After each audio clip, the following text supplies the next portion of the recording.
larangan seseorang sholat dengan tanpa menutup salah satu dari pundaknya.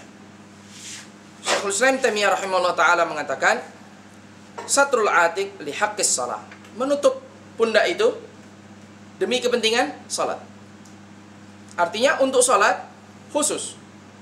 Dikhususkan dengan apa? Dengan bukan hanya menutup aurat yang diperintah oleh Nabi SAW, tetapi dilebihkan dengan menutup pundak. Maka dengan demikian, fayajuzu lahu kasfa mankibaihi kharij as-shalah. Karenanya seseorang boleh membuka kedua pundaknya di luar salat. Wa hina idzin faqad yasturul musalli fi sholati ma yajuzu ibda'uhu fi ghairi shalah. Dan karenanya seseorang seorang yang salat itu menutup di dalam salatnya pundaknya, sebagian dari pundaknya, yang mana di luar salat dia boleh membukanya.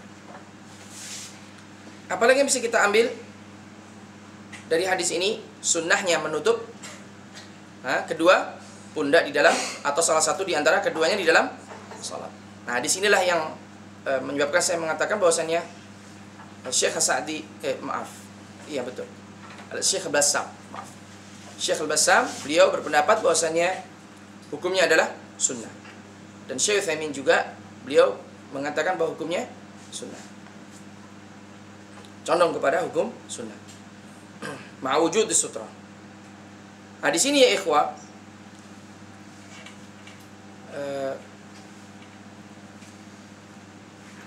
ada satu yang terlewat tadi pada kalimat ma'wujud as-sutra.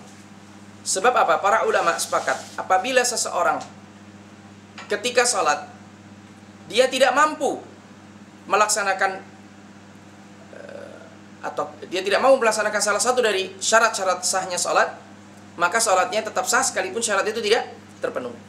Seperti seseorang tidak tahu kemana arah kiblat di padang pasir, ya,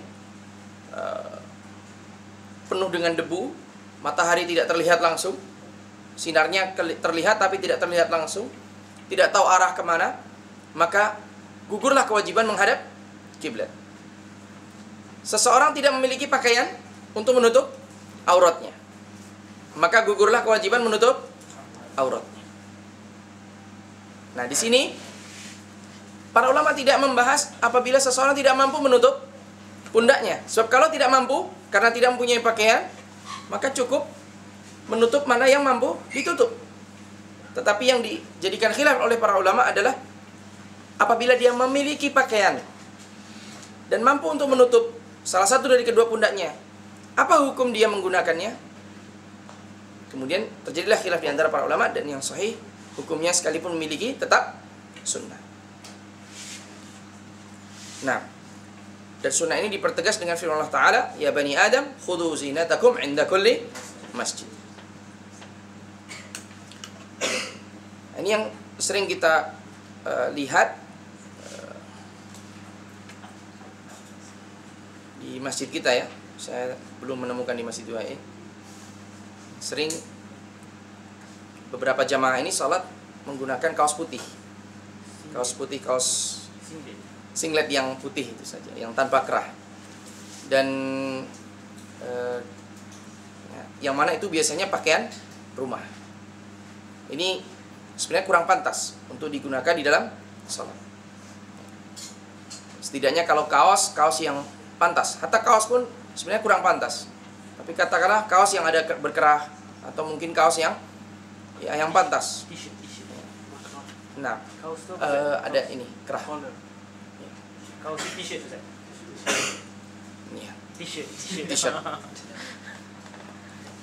Baik, bila ada pertanyaan silahkan disampaikan, ya. Langsung saja, menjawabnya belakangan tidak masalah. Sebentar, satu lagi. Istihbab kaunil musalli ala hayatin hasanah. Sunnahnya seseorang yang sholat itu, jadi kita bisa ambil dari hadis ini bahwasannya disunnahkan seseorang itu ketika sholat dia hadir dalam keadaan yang baik, cantik, menarik, bukan lusuh, belum sisir rambut, belum ini, ya, pakai kopiahnya pun masih berantakan, masih Orang Jawa bilang apa? Masih ada bloboknya ya. Tai mata ya. Nah, silakan. Ustaz, kalau kita pergi masjid kita akan jumpa satu jemaah tu. Toy. Dia pakai satu selendang. Toy. Adakah ini hadis ni? Sebenarnya dia menggunakan selendang itu bukan karena berpegang pada hadis ini. Sebenarnya dia memakai selendang itu hanya aksesoris. Seperti iyalah aksesoris. Fashion ya. Jadi seperti halnya ketika seseorang berhias untuk mobil lah, katakanlah mobil ya, diberi list, diberi aksesoris. Skating, spoiler. Diberi itulah, saya tak tahu. Nah, Artinya hukum itu bukan sunnah lah. bukan sunnah. Dia ada yang jadi lipat, mesti letak atas ni. Ya sama saja. Sebab yang dimaksud dalam hadis ini adalah menutup. Seandainya dia tidak memakai dan dia hanya meletakkan saja, tidak memakai baju, dan dia hanya menggunakan selendang itu saja, maka di sini sah salatnya, tetapi tidak pantas. Ya, tidak pantas. Kenapa? Tidak elok, tidak cantik. Semua orang pasti akan Terganggu. Nah. Baik, ada pertanyaan lain dari akhwat? Tidak ada. Kita lanjutkan bab berikutnya.